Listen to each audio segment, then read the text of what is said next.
Well, Stephen Taylor, welcome back to the show. Awesome. I appreciate you having me. Oh, it's great, man. This is our third catch up.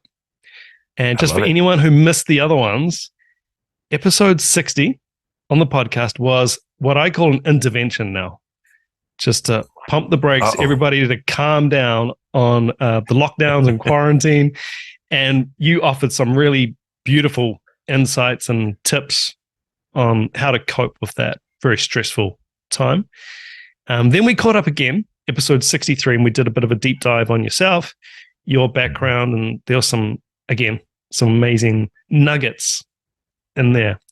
So, man, I thought of this concept episode all about reading. It's a topic that I'm passionate about. I feel like there's just so many misconceptions and myths surrounding reading, and I'm sure we're going to get into those.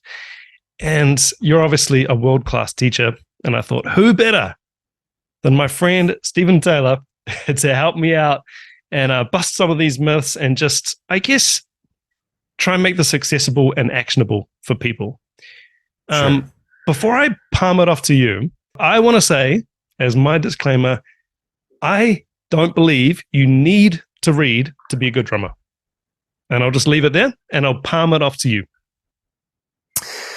Yes. So, no, that statement is 100% true. So, I came up, I've got a degree in jazz studies, so I did the reading, like I can read the sheet music. I can do the thing. In college, they make it seem like every day you go to work, they're going to hand you this sheet music and you better be able to read it. They put a big emphasis on sight reading, being able to pick a chart up and sight read it, which, as a working drummer has been important at times, but not really. It's very rare that you come into a gig with a book of sheet music that you've never seen and you need to sight read the whole thing. Like that situation is a very rare thing. And so for me, I also have been in the, band world, the rock and roll world, like the real world gigging, what's applicable, right? So for me, when I teach students to read, your statement is very, very true. You don't need to read to be a great drummer. Dennis Chambers can't read, there are so many great drummers that can't read. And by reading, I think we have a very narrow view of reading, right? So reading is like, hey, can you read this sheet music that they wrote in this archaic thing that humans made up? So my 16-year-old son, we've taught him since, I don't think he would mind me sharing this. We've taught him since he was in first grade as if he had a reading problem because he was having a lot of trouble with it. And so we thought, my wife was an elementary teacher, we thought he was dyslexic at the time, although we homeschool. So getting him tested really doesn't do anything for us, because then I think it's like they call it an IEP, and he can like have special, when he goes to class, they can read his test to him. They can, and they teach in a certain way. So instead, we just looked up the curriculum of like, if a person is dyslexic, how do we teach them? And she's been teaching him like that since he was a child. And he got old enough, he got his first job, and he started running into some issues with writing things down. He's works at Chick-fil-A, which is a restaurant, is to write names down. And he's brilliant. He's very creative, very smart, A-B student. But this one area, and he's never enjoyed reading. And so he came home and he said, Dad, I'd like to get tested just so I can tell them, hey, I have this issue. Can I instead say, can you spell your name instead of what is your name, right? And so, like I said, very smart to have that workaround already prepared. Like, can you spell your name? Yeah, they misspell my name all the time, right? So, I told him, I said, look, because he was like, I don't care. This is not a big deal, But I told him, I said, I didn't want to get you tested at an early age because nobody, when you go to work, is going to read for you. No one is going to, I run a business. I'm not going to read things for employees. Like, you need to figure that out, And so I wanted him to be able to do the work, but then, when it came time. But I told him, I said, look, so you can't do this thing very well that humans made up. I said, reading is made up. We made up these letters and these things and symbols. And then we told people they need to be able to do that to read. Now, it is a very beneficial thing, but it's a made up thing, you know? And so I told him, I said, you know, there's no need to feel bad about that. You know, I don't do algebra very well. People made that up to demonstrate some rules that are in nature and things around there. But I mean, I don't do it well. You can tell me all day how a 2-cycle engine works, and I don't understand it. Like, you can draw a diagram, and I'm like, I know it's just air and gas. I know, but I don't understand it. I don't, you know. So there's going to be things that we're good and we're bad at. My thing with reading and with students is that I want them to be able to continue their education when they're away from me.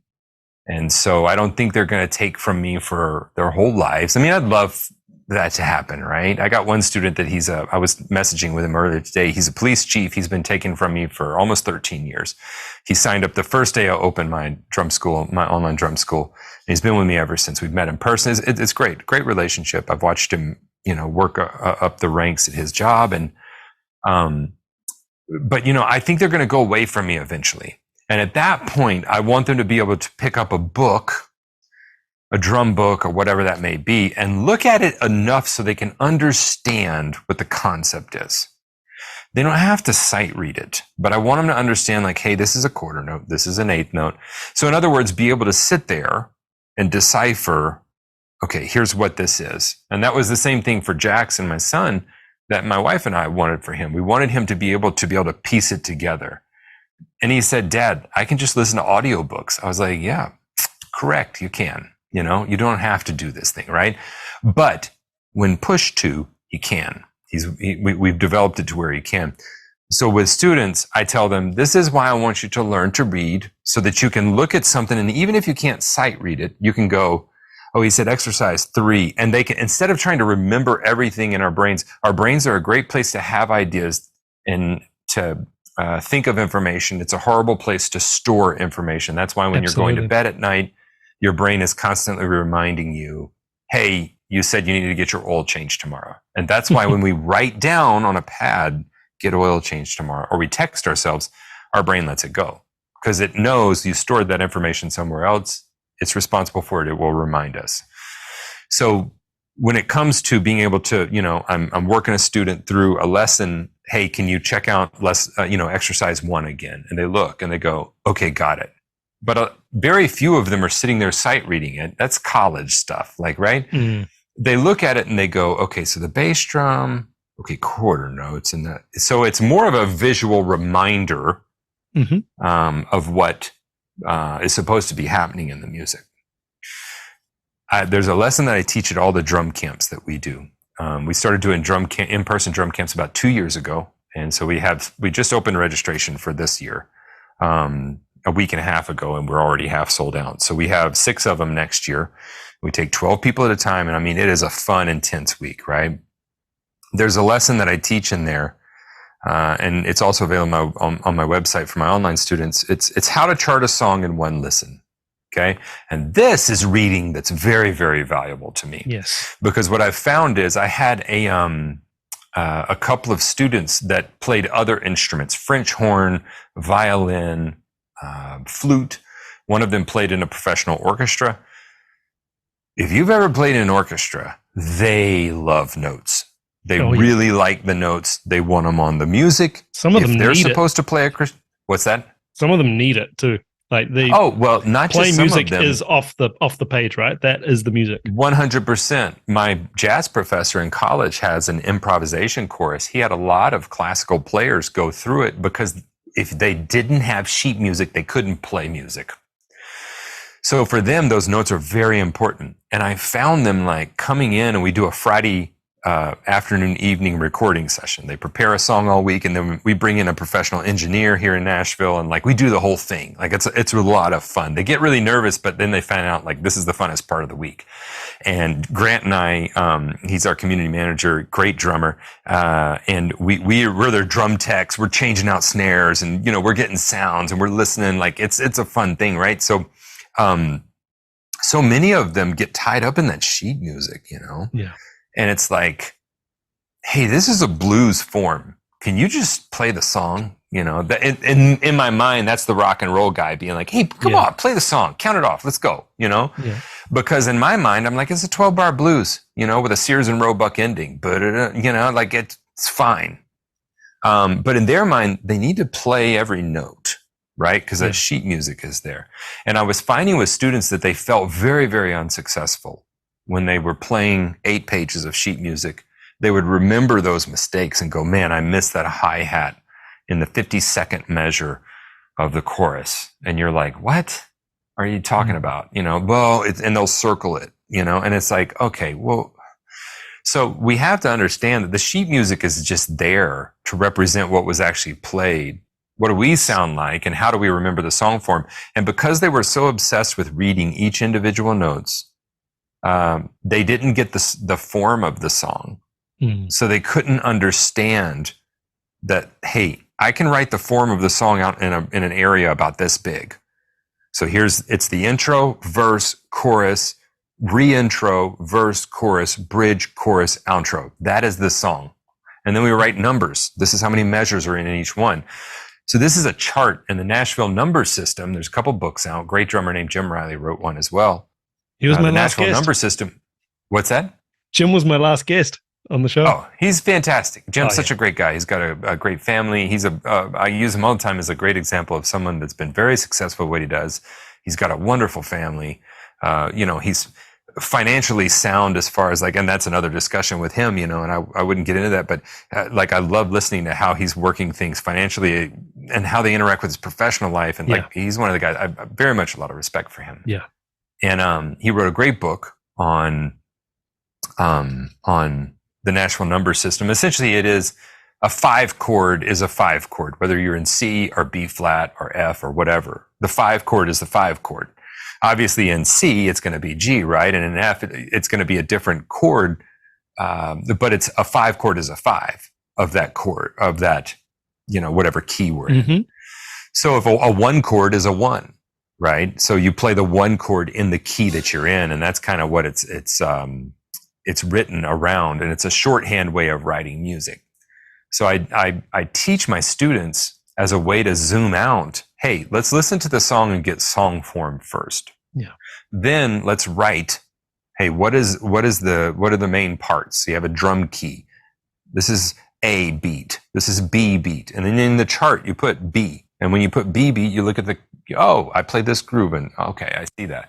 So it's a very shorthand way of writing, because I believe that charts, and I have all these like symbols. So like a circle with a half slash through it means sloshy hi-hats. A circle with a horizontal slash means tight hi-hats. RC means ride cymbal.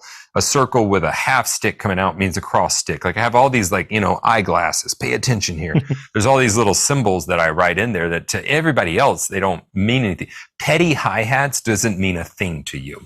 To me, it means play the hi-hats like Tom Petty's song. I mean, you're digging into them, you know. Right, I mean, he digs into those hats. That means something to me. Disco HH means something to me. It doesn't mean anything to you. And so sheet, in that way, a chart, which I find much more valuable than sheet music, is simply the essence of the song.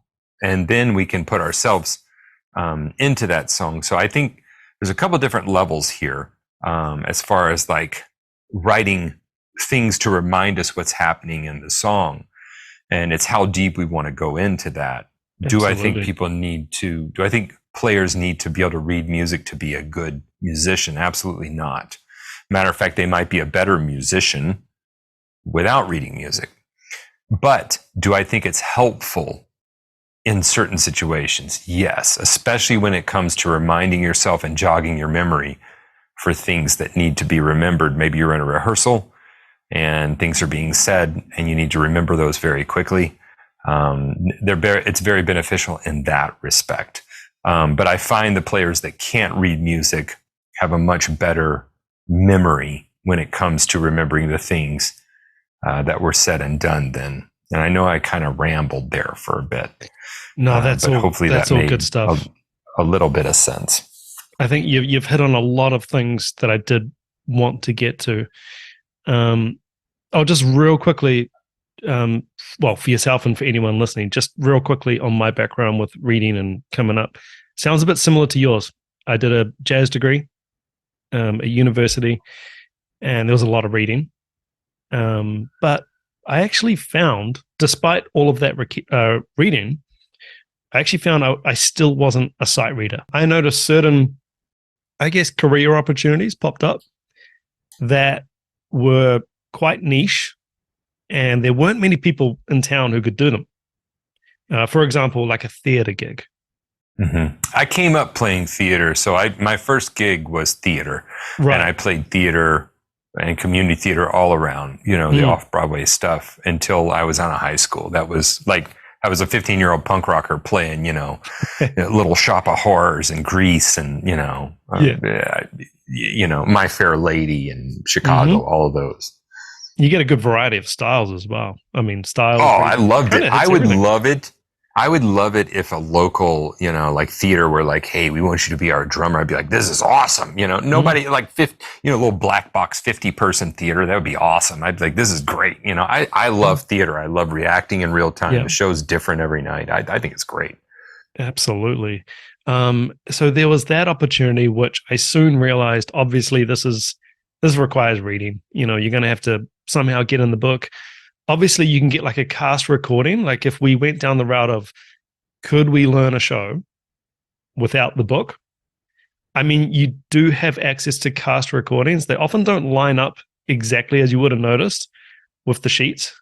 And there will always be a change. The MD will always cut something off, or bars 37 or 44, we're going to loop them, and, we're just going to vamp until the actor says that, and then we segue into the next bit. So that kind of stuff can be very difficult without reading chops. And I found the other one, cruise gigs.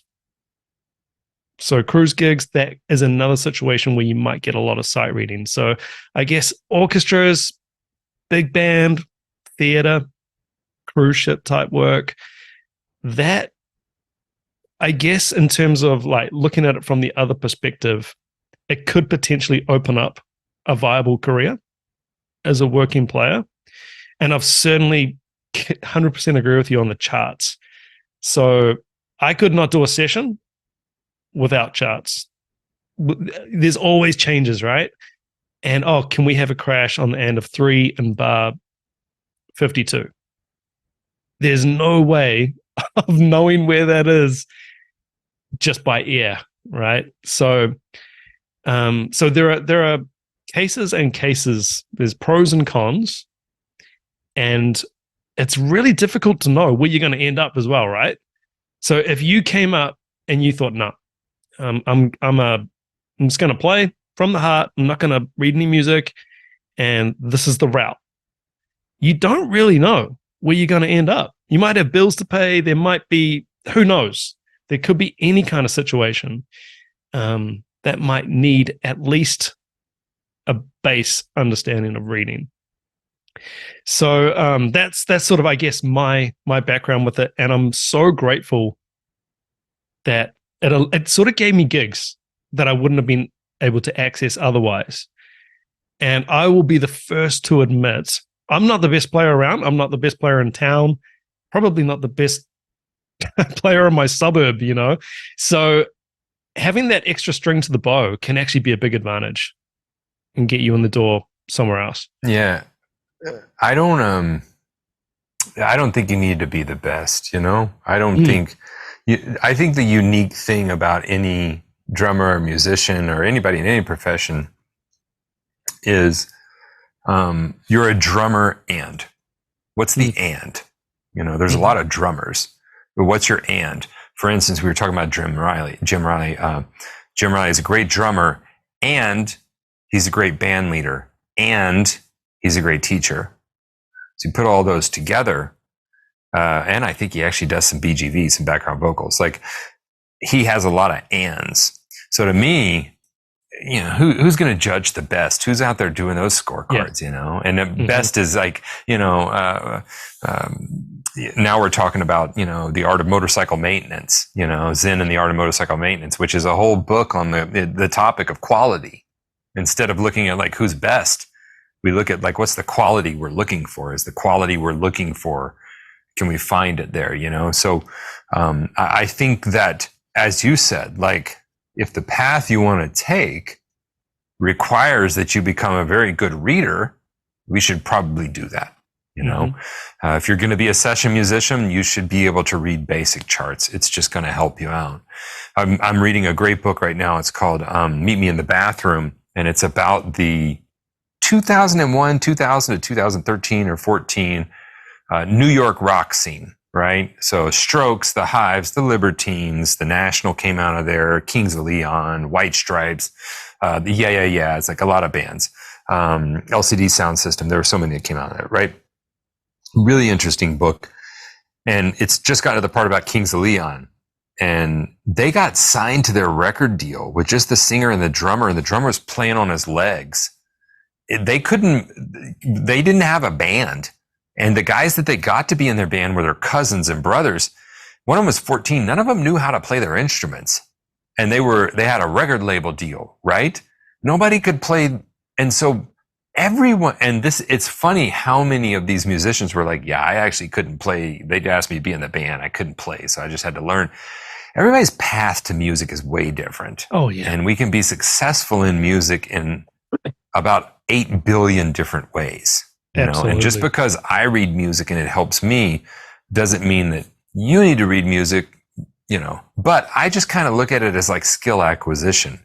Yeah. If you're the drummer for the Rolling Stones, do you need to be able to read music? Probably not. If you're in a band and you're writing music, if you're Dave Grohl, who does not read music, I don't even know if he knows what keys are. Like, he's very elementary, but he's an amazing songwriter. He's an amazing musician. He's an amazing creative. And so I'm just not certain that the importance the way that the drums are always taught is not, I don't know that I agree with it 100%. And my son, he was in private lessons. He did not like them, didn't care for the teacher. He had to change a teacher during COVID. He liked his teacher, and then I never wanted to teach him with drums. That was kind of my thing. I wanted to be a dad that hung out with him and talked about music. Yeah. And that's worked out. So he loved his first teacher, but then went to COVID and it got weird. So he had to change teachers. He didn't like that teacher. And then he said, hey, Dad, I just kind of want to like play to the songs I like. Great. Right. Do that. He practices more now than he ever did when he was taking lessons. He loves it. And he came in here and played the other day, and I'm like, dang, like he's getting good, and it's everybody has their different route for how they're going to learn music, how they're going to interface with this.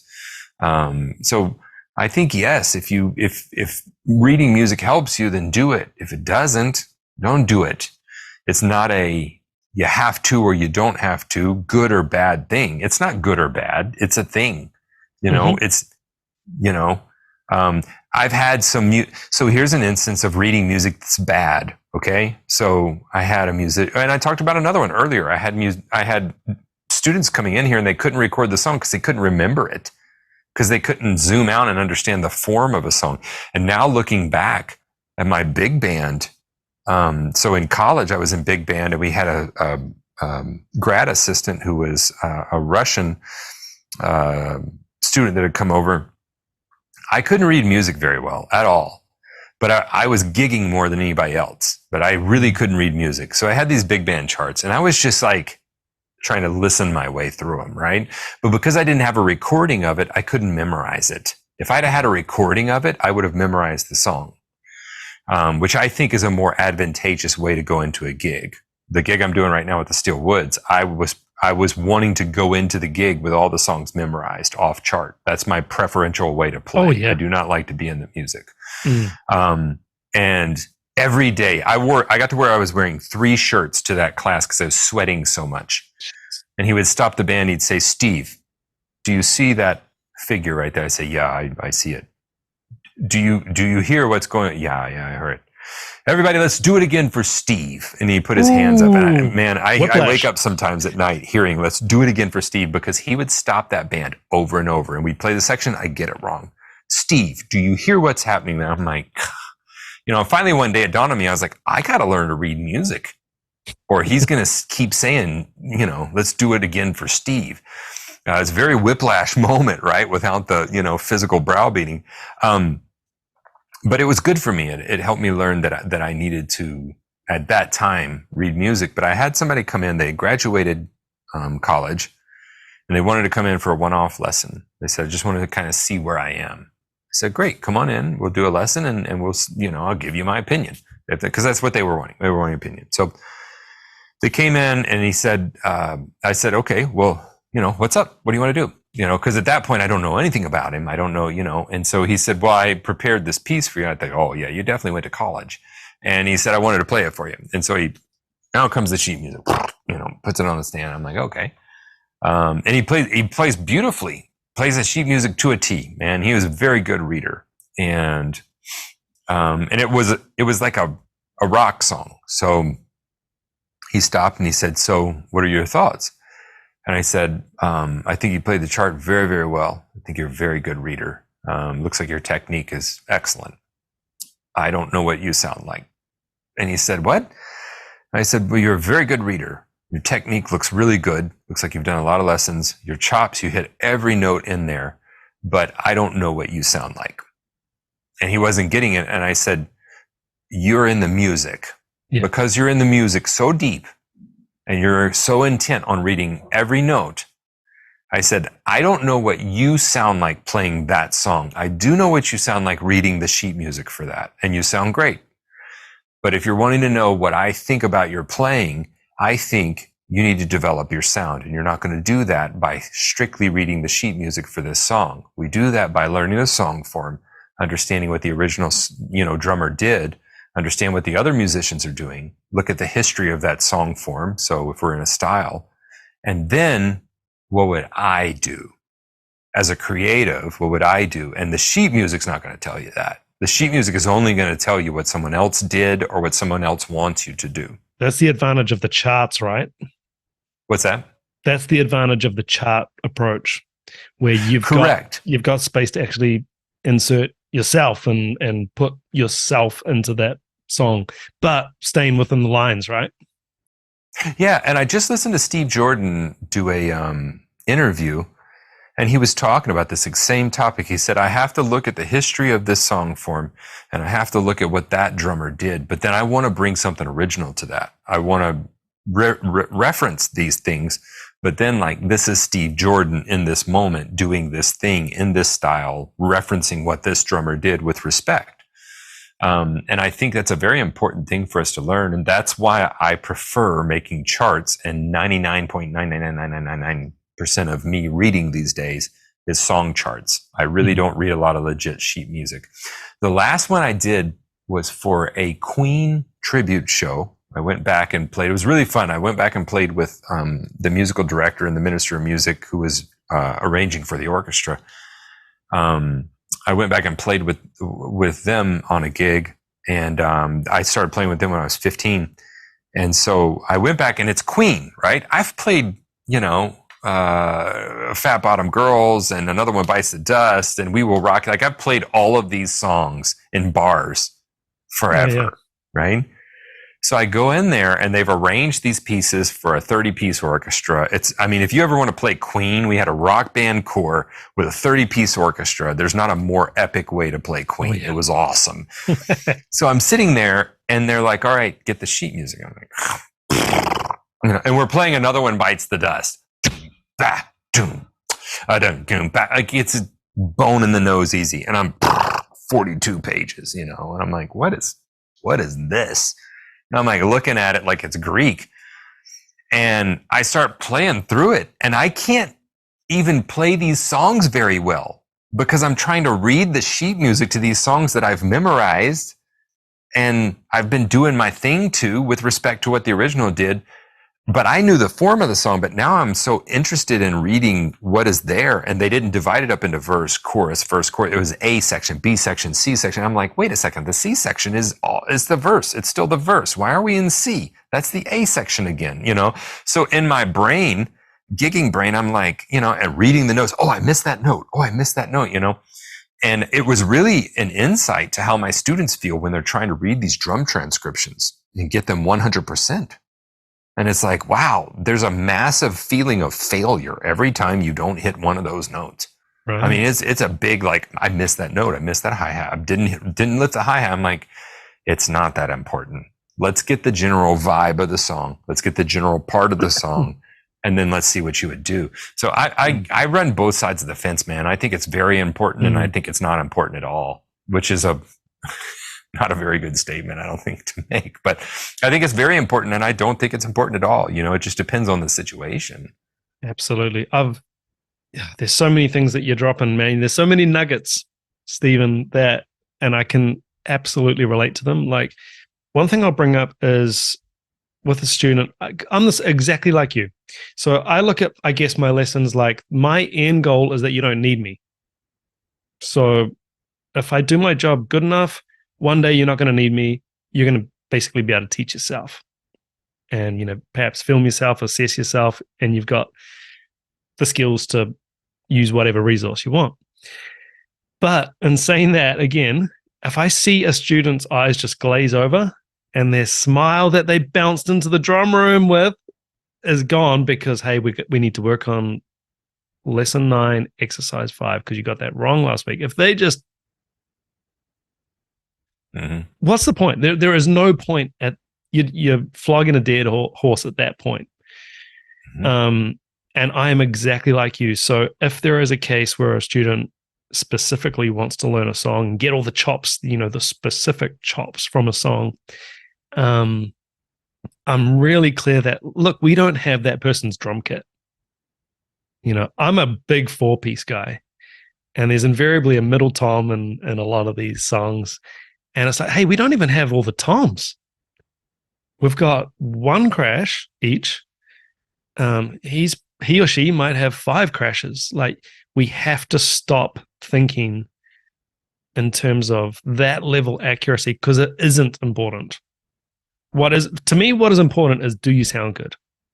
And that is the end, I think, question for myself and for all my students is, does it sound good? Because if it doesn't, then it's absolutely pointless. Yeah, it goes back to the quality. Is there quality there? And to me, reading music, sheet music, it's just another tool. It's just something that I can pull out. If we're in rehearsal, it may be a band rehearsal, for instance, the group that I'm out with, the Steel Woods, the lead singer doesn't work off charts.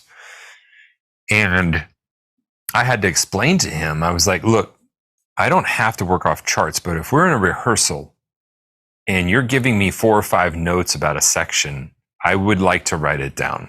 And I can write it down in a way that I'll remember it if I can just put it on a chart. Doesn't mean I'm going to bring the chart on stage with me. It just means that later I can lay in my bunk while everybody's asleep. I can listen to the music and I can go through the music, because they did do studies. This is an interesting study. So here's something that is, we're doing pros and cons here. Here's something that is for reading sheet music. They did studies, and I wish I could remember the exact study. I hate saying they did studies. It's such a, it's like such an ambiguous thing. Yeah, sure they did, Stephen. But yeah, sure they did. Fake news, conspiracy theory. You shouldn't read music. So I read about this study that they did. That's a better thing. I read about a study that they did, and they looked at, musicians were one of the groups they looked at, but essentially mental practice versus actual physical, like I have the sticks in my hands playing the thing. And the mental practice was just as good as the physical practice. It was just as good. Now, the thing they had to work out was if is there this physicality thing of like, oh, wait, I have trouble lifting the hi-hat on the, whatever.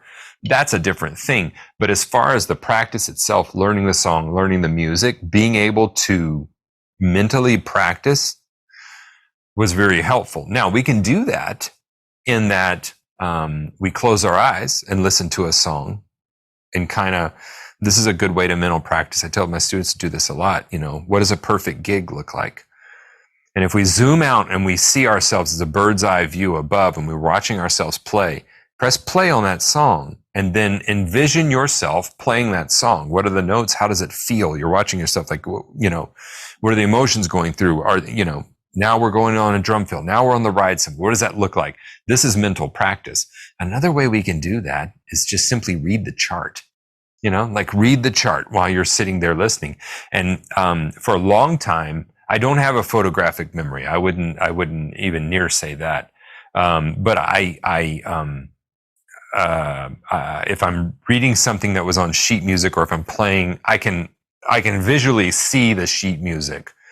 It's not like a exact snapshot. It's like a Cliff Notes version that I can see. Like I remember where that was on the page, and that was reminding me to do this thing.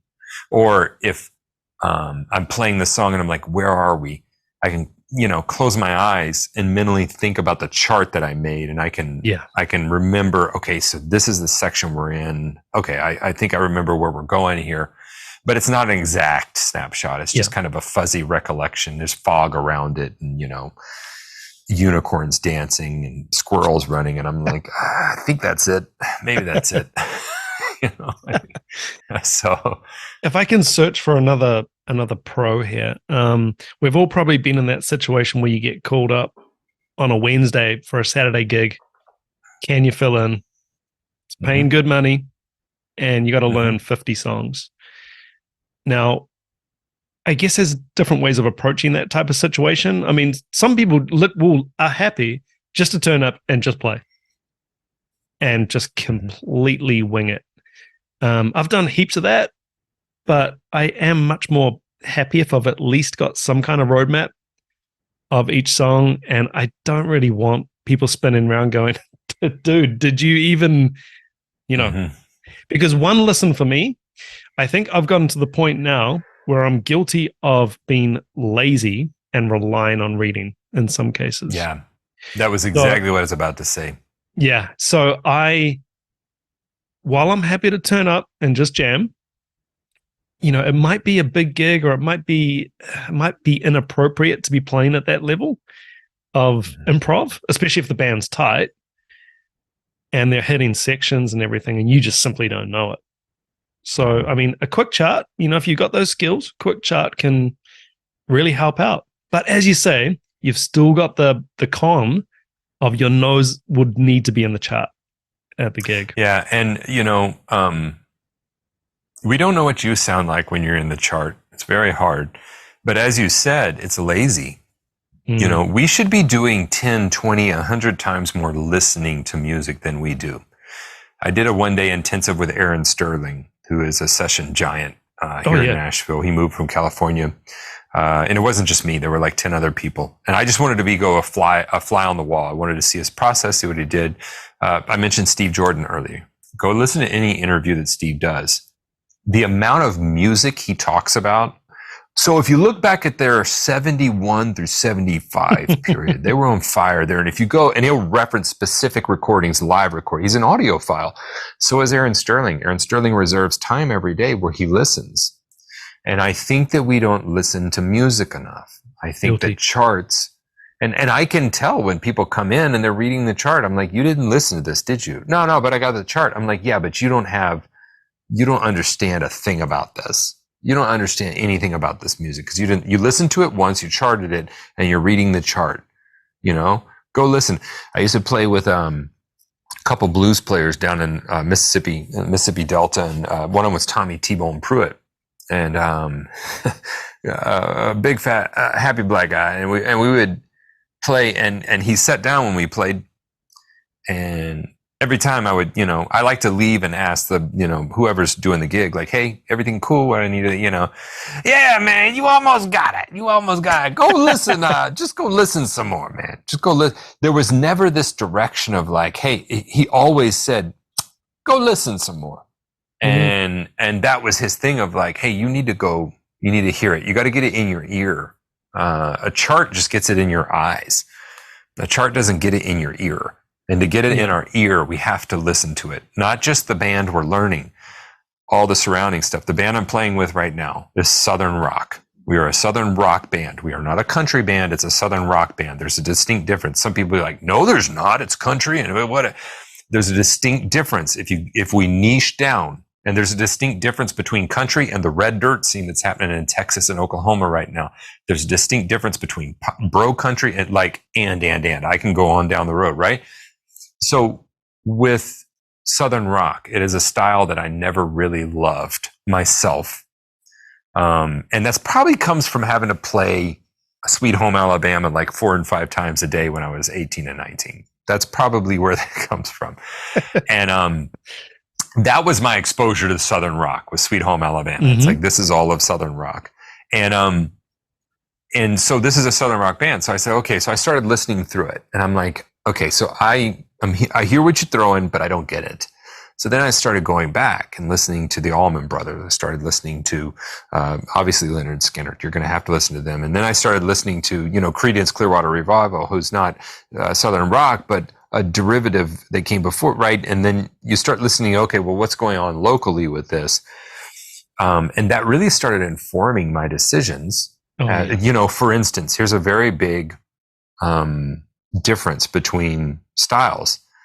There were some songs where I was playing 4 on the floor. I felt it drove the music more in certain sections. It does. It's stylistically not correct. Most of the time, in a lot of Southern rock, the kick is on 1 and 3. It's not on 4 on the floor. And you might be like, Steven, it's the same drum beat. It's not. It's not the same drum beat. The energy's different. The style's different. And we have to dig into that. And the singer said, hey, what is this, disco? And I'm like, what? No, this is not disco. I'm playing, and it took these stylistic things, and some of those things are not said in a way that maybe we can catch them at the time. Maybe at the time we're like, you're kind of being a jerk, and that may be a thing. Maybe somebody needs to work on their delivery. That's their thing, right? But I try to sort through that later and go, okay, they were kind of an a-hole, didn't deliver it well. I'm not necessarily speaking about that situation. I talked with Kevin Murphy, had him on the podcast not long ago. He plays with John Party, Randy Houser. He played with everybody, Tonic. And he said, you have to work on how that band leader translates information to you. Yeah. It's not always the way that you'd want. It's not always the clearest way. And it's also not always the nicest way. So we have to sort through the emotions. And later we go, they're actually correct in that this style of music, I don't hear a lot of 4 on the floor. I hear a lot of 1 and 3. And so once I stepped back and realized that, I said, okay, that's something I missed in the style. I didn't, and a lot of times you can't hear it. Yeah. And live, I just thought this brings an energy, whereas they're thinking stylistically, that's not what needs to be there. And so it's these very small stylistic things that I think that listening to music outside of just reading sheet music, getting it in our ears and not just in our eyes, I think that's a big difference. That's amazing. I think also from a self-awareness piece, we've only got so much CPU power in our little brains. And if we're using up 90% of our facility and our knowledge on the sheet, there's only leaving 10% for the actual playing, and vice versa. You might, if you only need a little reminder, you can pump a little bit more brain power into slamming it home. And I know for a fact, even if it's an easy song, if I've played it 50 times live, I've got so much more authority and confidence on it. And the difference in performance, all of a sudden you're not looking to the left, you're looking straight ahead, you're actually engaging. There's that engagement part too, engaging with the bassist, engaging with the guitarist, keys, singer, crowd, which you miss all of that, right? Oh, I mean, I'm a big live player. I came up playing live. A lot of people just assume I appeared and started on YouTube. There's a whole career that was happening before that. I came up playing live. A couple weeks after I had my drum set, I was playing live. I love the energy there, and I do believe sheet music takes us out of that energy a lot of times. The biggest way I use charts these days is as it's almost like reviewing notes. So before, maybe I shouldn't say this. When I was in school, I didn't really learn to study until I was in college. Oh, same. And honestly, my wife taught me that. I got married when I was 21. I was in college, and She was a school teacher, and she's like, "What are you doing here?" And I'm like, "Well, I'm studying." She's like, "This is not studying. This is ridiculous. You're cramming." So she would teach me like weeks before, break it up into different material and study a little bit every night. And if you got 10 pages to learn, if you learn 1 page a day and leave 2 days for review, you're going to go in and ace. And I was like, wow, revolutionary. Here's how I studied. Make the notes. Go in the day of the test. Get there 30 minutes early. Stare at the notes a lot and try to imprint them on your brain and hope they dumped the paper on my desk quick enough that I could spit it out before I forgot it. This is how I studied.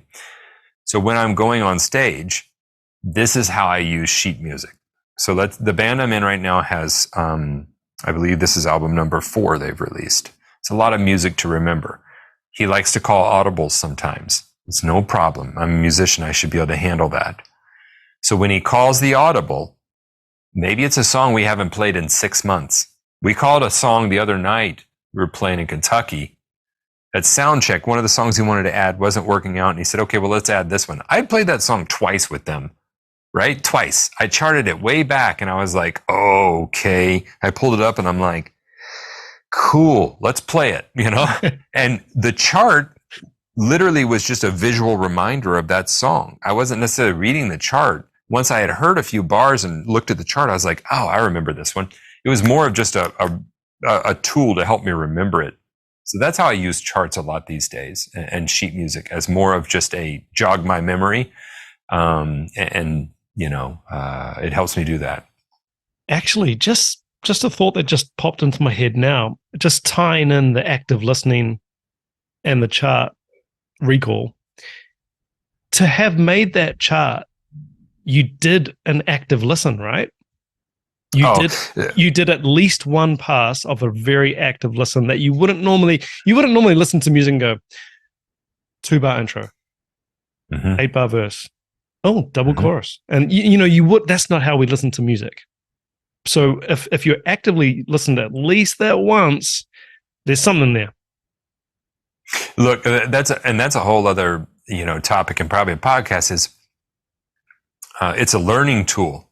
When we listen, we learn. When we listen and we look, we learn even more. When we listen, look, and we also write it down. We are full on engaged in learning this, right? Yeah. And so writing and transcribing drum parts, I think, is invaluable. Oh yeah. It will teach you so much. Even if it takes you 2 weeks to do a simple song, Back in Black, that's fine. Take the 2 weeks, because what you learn from listening and critically dissecting each one of those pieces, it's a huge learning tool. It's a very big learning tool to be able to write that down. And I think that's one of the lame parts of the internet is you can just Google, sheet music for whatever song and it comes up. And I'm like, man, I sound like one of those old, when I was a kid, we used to have to, take out a piece of paper. Like you would sit there and listen. Skip it back. Yeah, skip the CD back or rewind the tape and be like, man, okay, what was that? Hold up. And like you had to do this thing physically to take it back. And man, that's just not necessarily, there's a lot of benefits to the technology, but that is one of the things is just writing, reading, listening, interacting in this critical way is huge for learning. Yeah. I remember back at jazz school, we had to present a transcription that we ourselves, it was a transcription exercise. We had to do it and then we had to play it along with the recording. And I mean, you want to be thrown in the deep end in terms of charting and transcribing, you can try some classic jazz solos. But the cool thing about it, like you say, was after that, a pop song. Now, I don't want to belittle pop. I love pop, but that was easier, right? So you could do that on one listen or maybe two and get it really quickly. So there are, I think it's come back to my first point in the interview, there are a lot of hidden benefits that might not be obvious, but will really help you out. And it does shorten learning time, I feel. Mm-hmm. I totally agree. And I'm a big proponent of reading music, I'm a big proponent of learning the drum rudiments, but I don't think that's the first thing we need to teach drummers. That's and so unless you're in a marching band, and that's another topic, but it's like, there's a lot of things that traditionally were done that I'm like, I don't think we have to do it. I really like to feel the student. That sounds awful. We'll cut that. I don't like to feel the student. Feel the student out as far as where they are and be able to coach them where they want to go. If they're a doctor and they operate on people all day and drums is a stress reliever, the last thing they want to do is work on reading sheet music. I'm just going to tell you, they want to play AC/DC and Green Day, and they don't want to read sheet music. So like a punching bag at that point. As the teacher. Yeah, it's up to me as the teacher to go, let's keep them in what is drumming to them? Why did they start drumming? And from that purpose, we devise a plan for them that helps them be successful. But we have to start with the purpose, and the purpose for everyone is not the same. The purpose of why they started playing the instrument is different for every person. And so I think we have to constantly come back to that source. And if their eyes are glazing over because we're like, you didn't read that 16th note right. If you're going to college and you want to do this, I'm probably going to be pretty hard up on you on reading music. You need to be able to do it. But if you're not, it's going to be something that we talk about. It's going to be something we look at, but we're going to focus on, why are you playing the drums? How do we quickly get to where you want to go? Yeah. I know, Stephen, you're a very busy man, and we are going to have to start wrapping up. But I think ultimately there are a million ways to skin the cat. Some famous, amazing drummers are readers. Some are not, depending on their personal journey. I'm always a big believer in whatever's going to keep you playing is probably the best way for you to, follow your heart, I guess, if you want to go there. If you love playing music and that's what's going to keep you on the drums and keep you happy, that's awesome.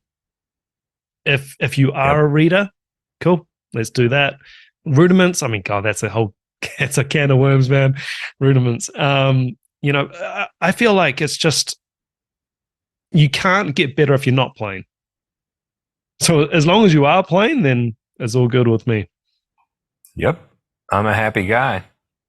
I appreciate you reaching out. I appreciate the conversation about this. I got to see the family before I got to hop on a bus and then go play a couple shows. So absolutely, man. I really appreciate your time, man. And I know that we had to sort of cram it in to get it going. I appreciate you adjusting. My schedule's been a little bit nuts lately. Yeah, we've been in the process of moving house. It's been pretty ugly around here as well. Yeah. Awesome. I appreciate it. All right, man. All right, we'll talk soon. Yeah, catch up.